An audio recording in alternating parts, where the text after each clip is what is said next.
Morning, everybody. Do-It-Your-Way corner here today. It's early morning. Going out to my mom and dad's house today. I guess my dad was driving a Kubota BX2200. It just died. And now no crank, nothing. No start, no crank. So we're going to go out there, check it out, see what we find. All right, so we got a Kubota BX2200. Yeah, she's dead in the water. So first thing we tried. So lucky for us, we got everything disassembled. My dad took everything out. So if you turn this to the first position, we're supposed to see some idiot lights on here, but we're not. Let me do that right now. So first position, I get nothing. You should see something here on the dash. We're not seeing anything. So let's go grab a schematic, see what we can find out. All right, so I got a schematic. Pretty simple schematic. And the service data on this tractor is really good. First thing we're going to do is check the battery, just to make sure it's good. I'll probably just use a voltmeter. And then what we're going to do is we're going to go right to the ignition switch. So we're going to go to pin 30. If you follow this, you should see 12 volts that comes down through a fuse, through to the starter, and then eventually to the battery. So if we have 12 volts here, then I'm going to look to see if we have 12 volts here going through these fuses, and then eventually we're going to have to jump on to our lighting schematic, which is here, which is not here, which is actually here. And so same circuit, if you follow 30 and you follow the accessory, it comes up through a fuse, and it eventually powers some things, but we're going to follow it up here. And it's going to give us our oil pressure light on the dash. So we should at least have an indicator there, and then some of the rest of the lights as well. So that's what we're going to do next. Okay, first thing I'm going to do is check my 12 volts here at the battery.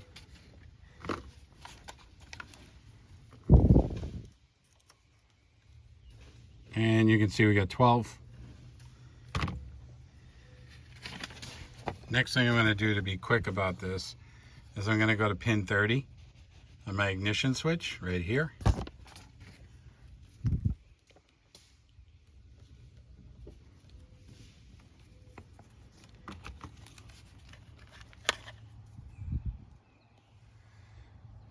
Interesting. So earlier I took some measurements and I didn't have 12 volts here. Now I do. I'm guessing I got an intermittent issue right now.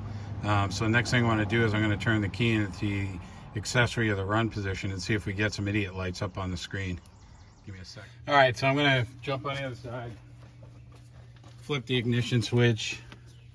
So interesting, gauges are working now. So originally, real quick test before I even started this video, we had nothing. We had nothing at the ignition switch. We had no idiot lights.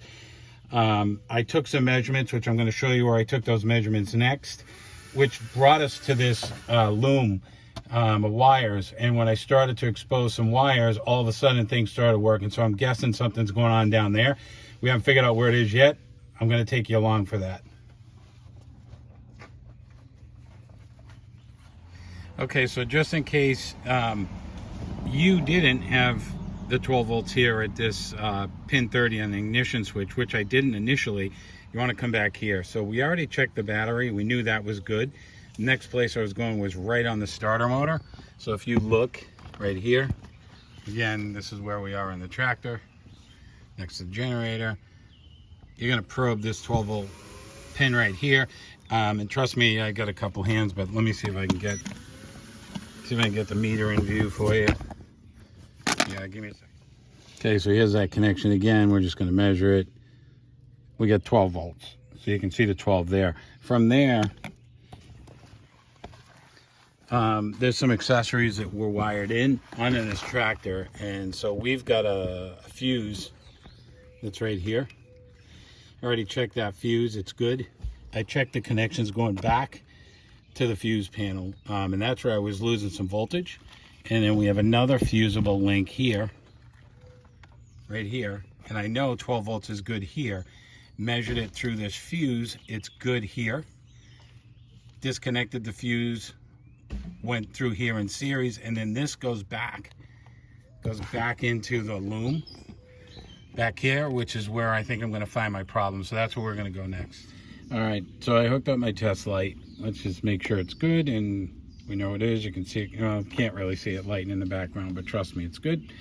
So if we go here, we got 12 volts there, or we can assume it. We got 12 on that side. But if I go down any of the other fuses, I'm not getting anything. So, not sure what's going on there.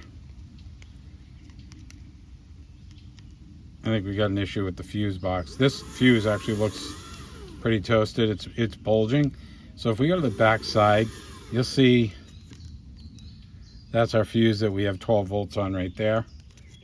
We got 12 on the other side, and if I go to this jumper, we have 12 there, which means I should have 12 on the other side, but this fuse is, oh, no, she's actually lighting up. I got her that time, but not on that side. So I think we got a blown fuse. Let me pop that out.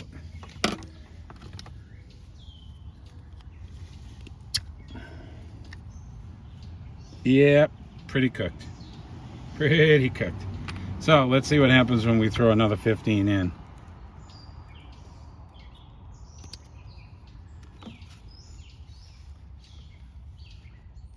So we got 12. We got something there. Still nothing on the others. These could be switched. So I don't know. You know, when you're working on these tractors, a lot of modifications get done over the years, so you're not sure what does what. But for now, those are working. We tried those fuses. Let me regroup, see what I got. Okay guys, a couple things I just noticed. So here's my ignition switch. There's a pigtail on it, okay? When I was measuring my 12 volts at pin 30, which is this pin right here in the middle, I was seeing intermittently 12.1, sometimes nothing. So disconnected the ignition switch. I'm now probing the connector here. So interesting. Right now I have nothing. Here's my feed from the battery. My meter must have reset again. Give me 1 second.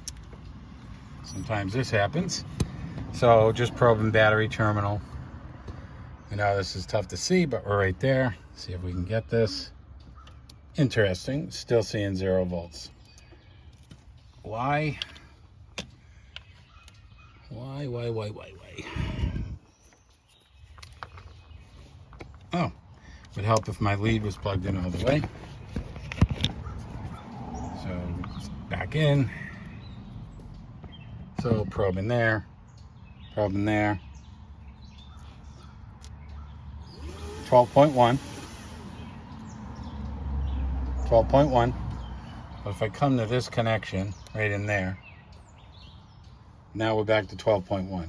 So it's intermittent, really intermittent, but I found a splice that's in there. I'm going to reposition the camera. We're going to play around with this splice.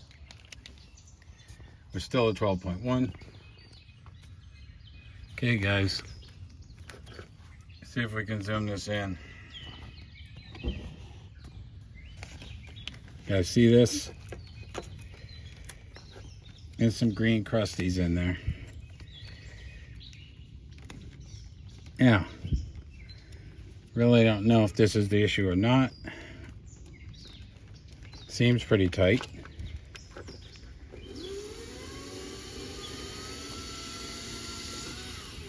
I think I'm going to resolder that or crimp it, or not quite sure, but all right, give me a second. Hey guys, so I found the problem. It wasn't the splice that I had here. While I was monitoring the voltage, I noticed the connections that I was talking to you about, which was the connector at the ignition switch, you know, over here where I was back probing. And what I noticed was the difference between the battery post, which was 12.1, and I say battery post for a reason, and this connection here, which was like 11.1, and it kept fluctuating when I moved wires, and I didn't realize why. Well, when I got it to stay at 11.1 here, I noticed it was still 12 here, 11.1, maybe it was 11.4 here, you have to double check the video. But when I probed on the outside, so you'll hear Erico and Ivan, a couple guys talking about voltage drops. Well, guess what? We had a voltage drop here. And the reason we had the voltage drop was because our post is loose. So what happened was it caused a voltage drop. When I came down here and measured off the starter right here, we were seeing that 11.4 instead of 12.1. So that was our issue. I'm going to fire this up. I'm going to show you that in a second. If this video helped you, a like or a subscribe would be awesome. If not, tell me why not. Going through this fuse box, I also noticed that there were some other blown fuses. Some of them might be active, meaning the circuit's being used. Some of them maybe not.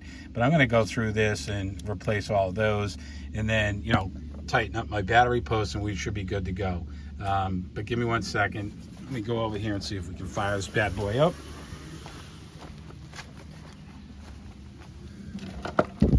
So we can do this one-handed.